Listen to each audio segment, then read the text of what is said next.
不知不觉1年过去了，做一个年终总结吧，谈谈原神，也谈谈我自己。大家好，我是思凡。原神今年一共走过了9个版本，始于 2.4， 结于 3.3， 推出了共计17个新角色，其中9个是5星角色，8个是4星角色。果然5星角色最终会比4星角色更多吧。2.4 版本飞彩涓流年，在海灯节我们一起和申鹤重修了群玉阁，一起在新群玉阁上欣赏了云锦的神女劈冠。不得不说，神女劈冠把现代流行音乐和戏曲结合得很好。除此之外，不得不提的就是和谐的节奏了，怀念我的罗莎莉亚。还有就是星途云夏宫的开放。2.5 版本博音出战时，没错，是那个超高人气的女人八重神子。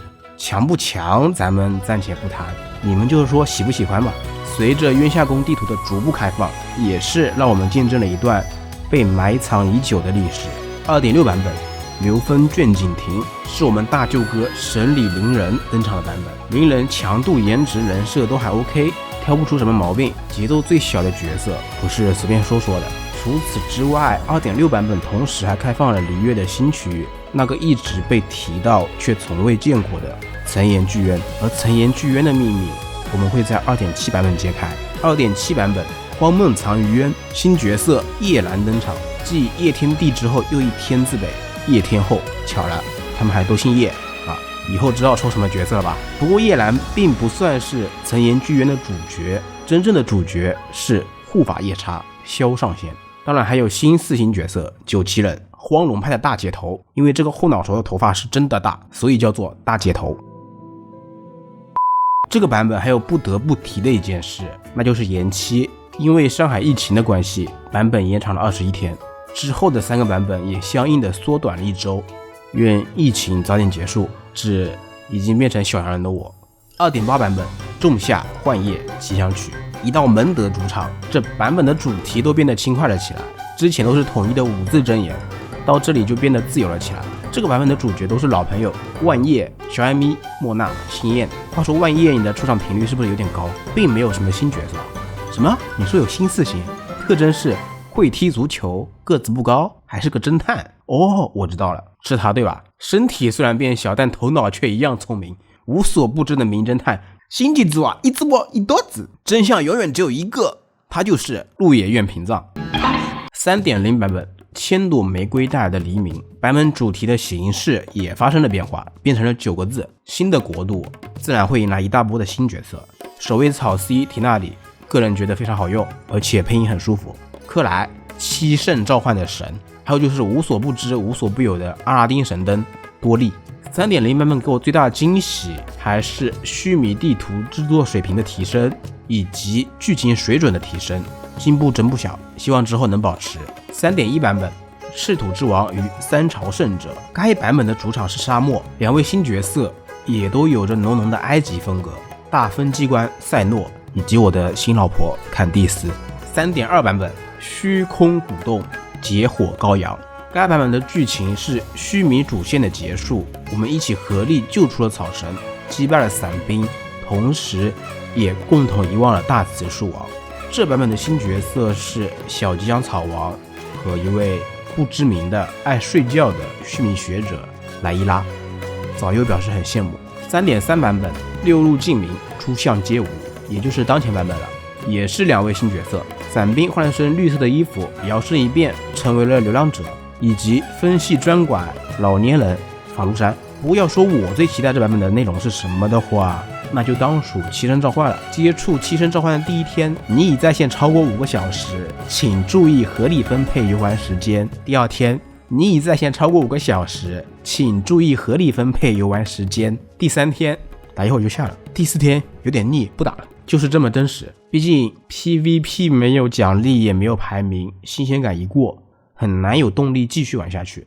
感觉官方给的定位就是内置的小游戏，偶尔放松一下的那种，只能说很符合米哈游的作风了。那么以上就是 2.4 到 3.3 版本的回顾了。今年原神给我最大的惊喜还是须弥吧，期待以后能看到更多更好的地图。然后说一说我自己，我就想到什么说什么了，可能会没有什么逻辑。今年我只发了30个视频，摆的有点久，产能有点低，粉丝涨得也很慢。不过其实我自己觉得这样也好，不会吸引一些比较极端的人关注我，说错话了也不至于被喷到退网。不火有不火的好处， UP 主和粉丝其实就是相互筛选的过程，我的风格就是这样，我相信关注我的人也会是和我比较相似的人。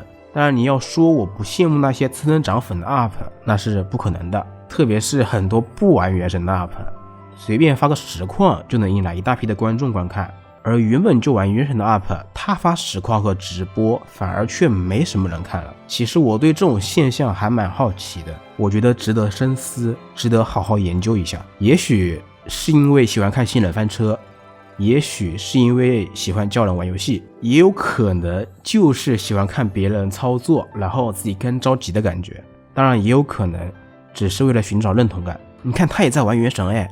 突然想到一件事，最近在某个群里大家又因为原神吵了起来，而吵的点是原神到底有没有文化输出，很多人总是会纠结这一点。说实话我个人其实不在乎到底有没有，因为和我也没啥关系。硬要说的话，游戏公司会很开心啊。但是有一说一啊，我觉得绝大多数人对文化这个词本身的理解就有问题，他们觉得文化是一些很具象的东西，或者说他们认为文化就是传统文化，像什么汉服、戏曲、建筑这些都只能算是看得到的文化，有些文化是看不到的，但我们能感受出来。比如说语言里的思维逻辑，你们觉得中国人的思维逻辑和美国人的思维逻辑是一样的吗？你们看美剧的时候，对于他们的行为难道是全盘接受的吗？看日剧的时候，不会觉得他们某些演出就是很夸张吗？那是什么导致了这一切呢？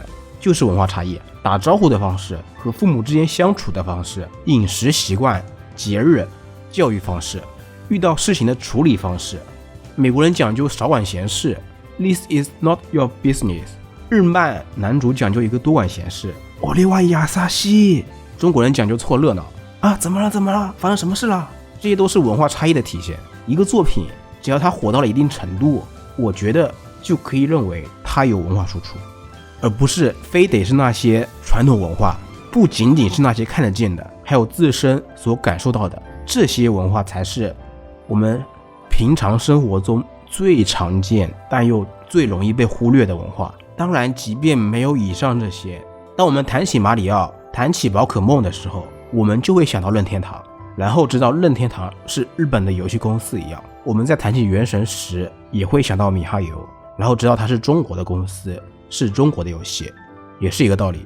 不过玩游戏嘛，开心就好了，其实我们没必要过分在意这些虚的东西的。还有就是我最近发现玩游戏不能玩得太明白，什么机制怎么玩，一步一步全都给研究透了，到头来就失去新鲜感了。就像当你把游戏里你想要的所有装备都刷齐了一样，全都升到了满级，然后你没有了目标，剩下的就只有空虚，于是很快你也就会失去对这款游戏的兴趣了。其实我说的就是我自己，原神也好，七声召唤也好，还是其他游戏也好，亦或是地球 online， 保持新鲜，保持好奇，才是能一直坚持玩下去的动力。最后谈一谈这个奥密克戎啊，我这几天一直没更视频，就是因为它发烧，烧的那叫一个头痛欲裂，嗓子疼，一天比一天疼，可以听得出来我现在声音还是不是我平常的声音。堵鼻子，最严重的时候两边都堵。总之感冒、发烧、流鼻涕、咳嗽，各种症状都给你安排上了，没有什么天选之人，